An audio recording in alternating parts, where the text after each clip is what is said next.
Olá, seja bem-vinda, seja bem-vindo ao Sessão Aberta, o podcast do Ministério Público Federal em São Paulo. O programa de hoje é dedicado à liberdade de expressão. Quais os limites para o exercício dessa liberdade e que papel cabe ao sistema jurídico na solução dos problemas relacionados ao tema? Essas foram algumas das questões debatidas durante a segunda edição dos Diálogos Interinstitucionais do MPF em São Paulo, realizada no dia 11 de novembro. Um dos participantes, e é o nosso convidado no Sessão Aberta de hoje, é o advogado e professor da Faculdade de Direito da USP, Pier Paolo Cruz Bottini. Professor, são muitos os desafios enfrentados hoje quando o assunto é liberdade de expressão. Fake news, propagação de discursos de ódio, perseguição a jornalistas e por aí vai. O ordenamento jurídico tem dado conta desses problemas?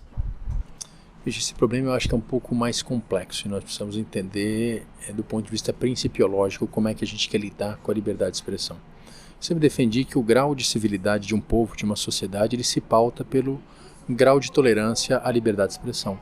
Porque é pela liberdade de expressão que a gente descobre quem é o diferente, quem é o outro. E o outro diferente, muitas vezes o pensamento do outro, eles nos incomoda.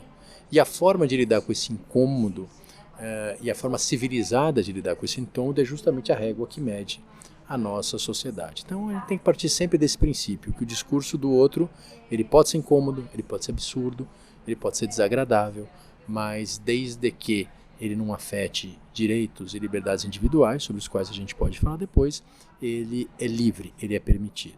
Quando a gente fala de liberdade de expressão, é importante que se diga que a primeira coisa que vem na cabeça é a liberdade de comunicação. E o jornalista, de imprensa, de um blogueiro, mas a gente tem que também compreender que esse termo é mais amplo. Ele envolve liberdade artística, ele envolve liberdade de cátedra, liberdade de ensino. Então várias coisas entram nesse conceito de liberdade de expressão. E o relacionamento dessa liberdade de expressão com o direito, ele é sempre de embate, ou pelo menos de estranhamento, porque o direito ele é um sistema que ele visa a estabilidade, ele visa a estabilização das expectativas, ele visa a normalidade, né? Quando a gente fala em direito, a gente fala em norma, a gente fala em normalizar comportamentos.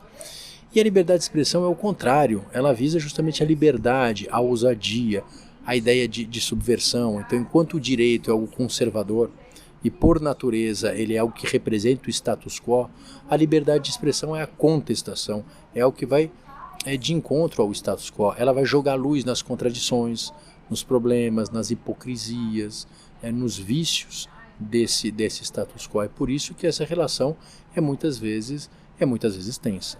Claro que quando a gente está falando de uma tirania, essa relação vai desembocar numa censura, numa repressão plena e completa à liberdade de expressão. Numa democracia isso é diferente. Esses dois sistemas, eles buscam coexistir.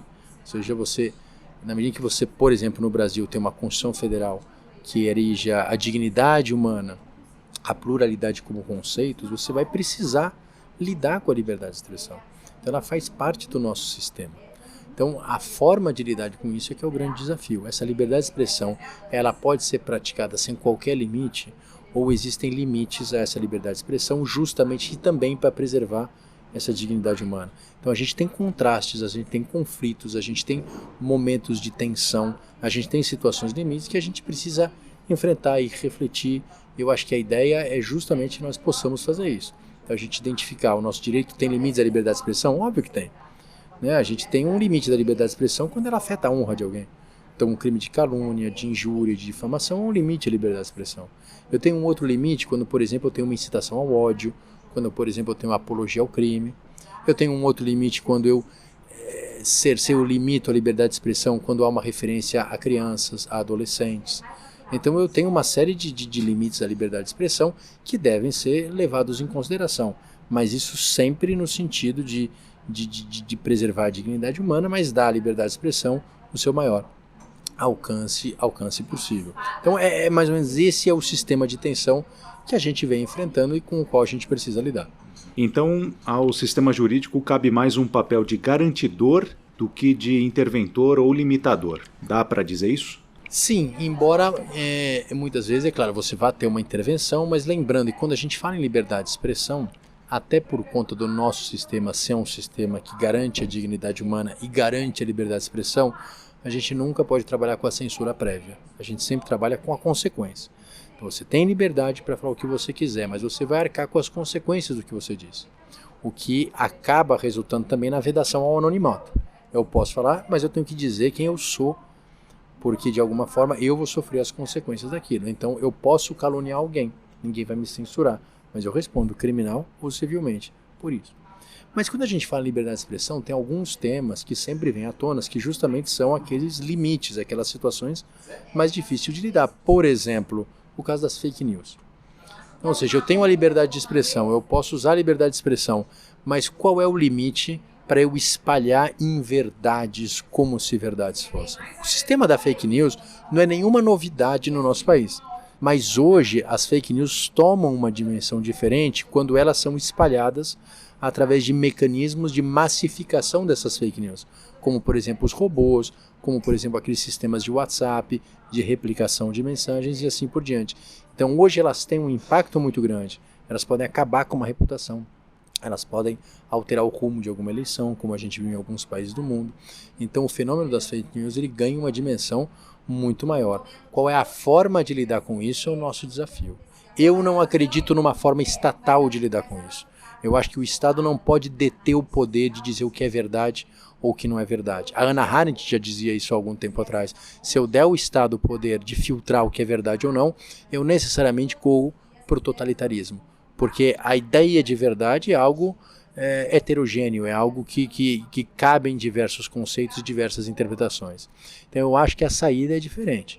Eu acho que há uma saída de estímulo à comunicação, estímulo à produção independente de informações, estímulo a que as pessoas procurem várias fontes de informação, estímulo efetivamente a critérios de verificação de informação, efetivamente a fragilização e a demonstração daqueles produtores de fake news, a identificação desses produtores, a exposição desses produtores, a descredibilização desses produtores e o desenvolvimento de mecanismos tecnológicos que permitam levar às pessoas mais informação de qualidade.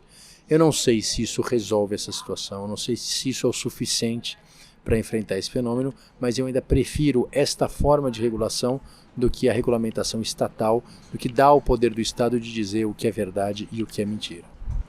Mesmo nos casos em que é possível algum tipo de atuação estatal, crimes contra a honra, por exemplo, como é que o senhor avalia as dificuldades que o sistema jurídico enfrenta para a imposição das medidas que são cabíveis? Um exemplo prático, o anonimato. Isso é vedado pela Constituição e por isso é passível de algum tipo de sanção. Mas é uma vedação muito fácil de se burlar. Perfis falsos, sites hospedados no exterior são alguns exemplos de como isso é fácil de ser burlado. Como é que o senhor analisa as limitações que existem para monitorar e coibir casos dessa natureza? Veja, é difícil de monitorar, mas você vai ter desenvolvimento de instrumentos tecnológicos que permitam fazer isso. É claro que não é fácil você identificar a origem de uma mensagem, mas você pode, com o IP, com a cooperação internacional, identificar essas mensagens. Outra coisa que é possível fazer é desenvolver junto com os instrumentos de disseminação de informação, as redes sociais, os provedores, as empresas de telefonia, alguns mecanismos que inibam ou impeçam a divulgação de mensagens claramente mentirosas. Então você evitar a disseminação de informação por pessoas sem identificação, evitar o uso dessas redes sociais por pessoas sem identificação. Então, aos poucos, a gente vai criando um sistema como a gente criou para lavagem de dinheiro. Antes era muito fácil você lavar dinheiro, você tinha um anonimato, você tinha uma dificuldade para identificar quem eram os operadores financeiros. E hoje é cada vez mais difícil o sujeito ocultar um dinheiro oriundo do crime, porque você tem vários mecanismos que foram desenvolvidos. Eu acho que com o passar do tempo, você fazer uma afirmação mentirosa, ela vai poder ser feita, mas vai ser cada vez mais difícil você ocultar quem criou essa informação, quem disseminou essa informação, ou seja, impedir que ele responda pelos atos que ele cometeu. Essa foi a nossa conversa com o advogado e professor da Faculdade de Direito da USP, Pier Paolo Cruz Bottini. Ele participou da segunda edição dos Diálogos Interinstitucionais do MPF em São Paulo, que debateu a liberdade de expressão. Espero que você tenha gostado dessa edição do Sessão Aberta, um podcast produzido pela Assessoria de Comunicação da Procuradoria da República em São Paulo. Muito obrigado pela sua companhia e até o próximo programa.